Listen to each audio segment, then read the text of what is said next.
क्योंकि याद रखिए, जब तक अधर्म का नाश नहीं होगा तब तक धर्म की जय नहीं होगी। जब तक अधर्म का नाश नहीं होगा तब तक प्राणियों में सद्भावना नहीं होगी। जब तक अधर्म का नाश नहीं होगा तब तक विश्व का कल्याण नहीं होगा। धर्म की जय हो, अधर्म का नाश हो, प्राणियों में सद्भावना हो, विश्व का कल्याण हो, इसमें जो सबसे इंपॉर्टेंट है वह है अधर्म का नाश। और अधर्म का नाश तब होगा जब दंड कठोर हो और जल्दी मिले। आज अवैध निर्माण किया, साल भर के अंदर सजा। आज गुंडागर्दी किया, साल भर के अंदर सजा। आज कुछ इधर उधर किया, साल भर के अंदर सजा। अगर सड़ा हुआ कानून हो, एक व्यक्ति बोले 15 मिनट के लिए पुलिस हटा लो, हिंदुस्तान से हिंदुओं को खत्म कर दूंगा, और हमारा कानून ऐसा सड़ा हुआ हो, उसको जेल में डालने की बजाय उसको विधानसभा पहुंचा दे, तो याद रखिए उसने कई और लोगों को प्रमोट किया कि तुम भी ऐसे डायलॉग मारो, तुम भी नहीं विधायक तो पार्षद प्रधान तो बनी जाओगे।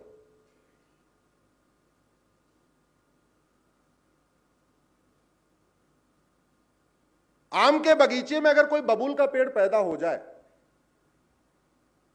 उस बबूल के पेड़ को उखाड़ने की ड्यूटी किसकी है? माली की।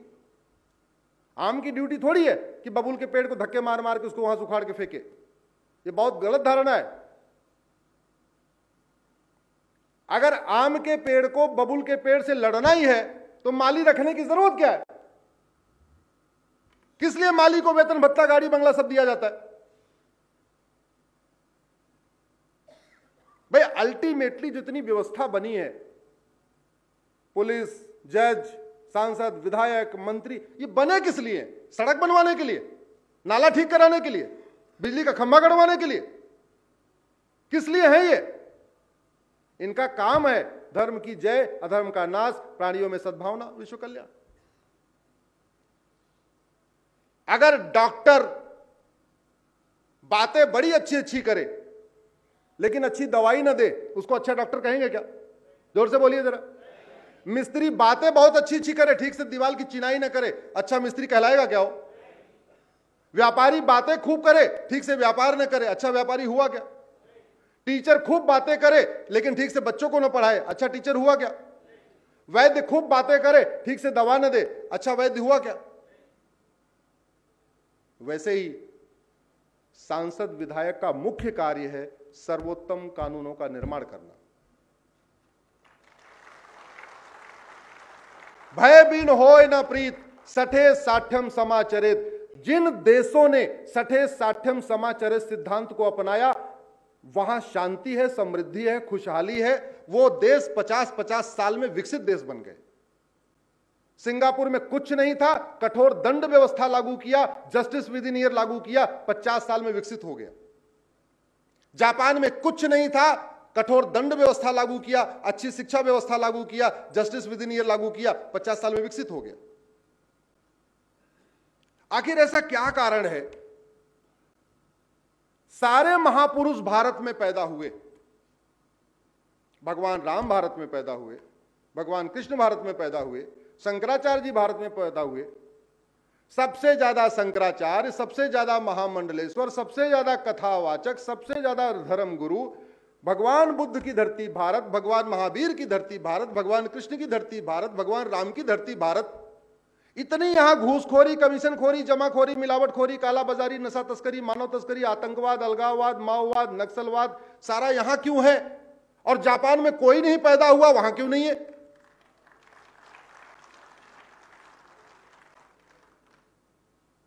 सारे महापुरुष भारत में पैदा हुए, सिंगापुर में तो कोई नहीं पैदा हुआ। जो समस्या भारत में हो सिंगापुर में क्यों नहीं है? बाकी तो छोड़ो, जितनी चोरी लूट झपटमारी भारत दिल्ली में है उतनी दुबई में क्यों नहीं है?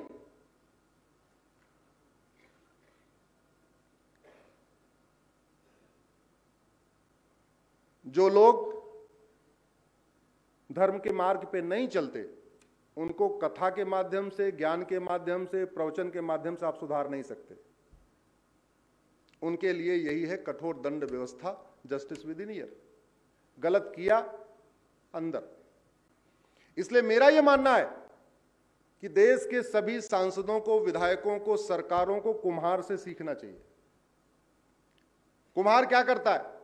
कच्ची मिट्टी की खुदाई करता है, फिर तोड़ाई करता है, गुथाई करता है, सफाई करता है, खरपतवार निकालता है, उसके बाद चाक पे रखता है तो एक हाथ अंदर एक हाथ बाहर, अंदर वाले हाथ से उसको ऊपर उठाता है और बाहर वाले हाथ से उसको दबाता है। ये अंदर वाला हाथ शिक्षा व्यवस्था है, ऊपर वाला हाथ दंड व्यवस्था है। दो चीज ठीक हो जाए भारत में, शिक्षा व्यवस्था ऐसी हो जो सबको संस्कार दे, धर्म की जय हो करना सिखाए, और दंड व्यवस्था ऐसी हो जो अधर्म का नाश करना शुरू कर दे, भारत में राम राज्य आ जाएगा, फिर देरी नहीं लगेगी। और भारत के कानूनों को बदलने में कोई रॉकेट साइंस नहीं है, ये कोई अग्नि मिसाइल थोड़ी बनाना है या ब्रह्मोस थोड़ी बनाना है, अग्नियान, चंद्रयान, मंगलयान थोड़ी बनाना है।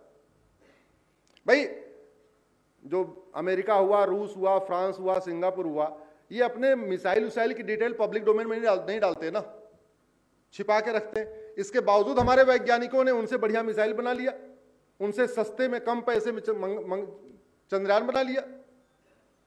तो क्या हम दुनिया का सर्वोत्तम कानून नहीं बना सकते क्या? 1000 से ज्यादा हमारे पास रिटायर्ड जज बैठे हुए हैं, 1000 से ज्यादा रिटायर्ड आईएएस, रिटायर्ड आईपीएस बैठे हुए, रिटायर्ड ला के प्रोफेसर बैठे हुए हैं। करना क्या है? सबका सहयोग ले लीजिए। 1700 लॉ कॉलेज है, लॉ कॉलेजों का सहयोग ले लीजिए, साल भर के अंदर सारे कानून बदले जा सकते हैं, सारे कानून सर्वोत्तम कानून बन सकते हैं। और मेरा प्रयास है कि भारत का प्रत्येक कानून दुनिया का सर्वोत्तम कानून बनाया जाए, मैं इसी के लिए प्रयास कर रहा हूं। भाई मेडिकल कॉलेज में जो एमबीबीएस करते हैं उनको डेड बॉडी उठा के देते हैं ना, कि देखो डेड बॉडी को, इसमें तुम अपना एक्सपेरिमेंट करो, इसे सीखो। हमारे कानून भी एक तरीके से डेड कानून है, इनको उठा उठा के लॉ कॉलेज को दे दो। 1700 लॉ कॉलेज है, प्रत्येक लॉ कॉलेज के लिए फिक्स कर दिया जाए कि आपको हर साल एक कानून के ऊपर पूरा प्रोजेक्ट बनाना है। इस कानून पे सिंगापुर में क्या व्यवस्था है, अमेरिका में क्या व्यवस्था है, रूस में क्या व्यवस्था है, जापान में क्या व्यवस्था है, इसकी एक कंपैरेटिव स्टडी बनानी है। स्टडी बना के आपको सर्वोत्तम ड्राफ्ट बना के देना है।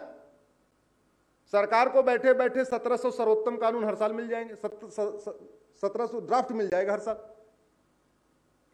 बच्चों को सीखने का मौका मिलेगा, बच्चे इसी बहाने इंटरनेशनल प्रैक्टिस क्या चल रही है सीखेंगे, लॉ कॉलेज की फैकल्टी को सीखने का मौका मिलेगा। रिटायर्ड जज, रिटायर्ड आईएएस, रिटायर्ड आईपीएस 60 साल के बाद क्या करें, उनको थोड़ा काम मिल जाएगा और भारत में बदलाव आ जाएगा। और हमें पूरा भरोसा है अब इस पे काम शुरू होगा। मैं वर्तमान सरकार को भी धन्यवाद दूंगा जिन्होंने पिछले 10 साल में 1500 कानूनों को खत्म किया है, लेकिन अभी 225 अंग्रेजी कानून बाकी हैं। 1500 खत्म करने के बाद अभी 225 अंग्रेजी कानून बाकी हैं, 1950 से पहले बने वाले। 1950 के बाद वाले अंग्रेजों ने भी बहुत सारे घटिया कानून बनाए, उनको भी बदलना है। उसमें से 25 कानून तो हमने हाई कोर्ट, सुप्रीम कोर्ट में चैलेंज किया हुआ है, जो बाद वाले अंग्रेजों ने बनाया, यानी 1950 के बाद वालों ने बनाया। लेकिन मेरा ऐसा मानना है कि भारत की 80% समस्याओं का समाधान कानून बदल के या कानून को खत्म करके या कानून को संशोधित करके किया जा सकता है। केवल जो दैवीय समस्याएं हैं, भूकंप, बाढ़, सुनामी, इसको छोड़ दीजिए तो भारत की ऐसी कोई समस्या नहीं है जिसका इलाज नहीं हो सकता, ऐसी कोई बीमारी नहीं जिसकी कोई दवाई नहीं, ऐसी कोई समस्या नहीं जिसका कोई समाधान नहीं। हर समस्या का समाधान है कानून। समाज, केवल समाज को सुधारने से व्यवस्था नहीं बदलेगी जब तक हम कानून को नहीं बदलेंगे, क्योंकि समाज और शासन एक दूसरे के सप्लीमेंट होते हैं। धर्म की जय करना केवल समाज का काम नहीं है, शासन का भी काम है। अधर्म का नाश करना समाज का काम नहीं है। आपके बगल में कोई नशा तस्कर है, अब उस नशा तस्कर को गिरा के मारना क्या समाज का काम है क्या? उसको फांसी देना किसका काम है? कानून का। और एक चीज और ध्यान रखिए, इस देश में जो सबसे ज्यादा पावरफुल है वो कानून है। वैसे हम कहते हैं इस देश में सबसे पावरफुल राष्ट्रपति महोदय हैं, क्या राष्ट्रपति महोदया किसी को 2 थप्पड़ मार सकती हैं क्या? मार सकती हैं क्या? लेकिन कानून तो किसी की जान भी ले सकता है, फांसी भी दे सकता है। क्या राष्ट्रपति महोदया किसी को एक दिन के लिए, 2 दिन के लिए अपने घर में बंद करके रख सकती हैं क्या? नहीं। लेकिन कानून तो किसी को 20 साल के अंदर तिहाड़ के अंदर डाल सकता है। तो पावरफुल कौन हुआ, राष्ट्रपति या कानून? कानून।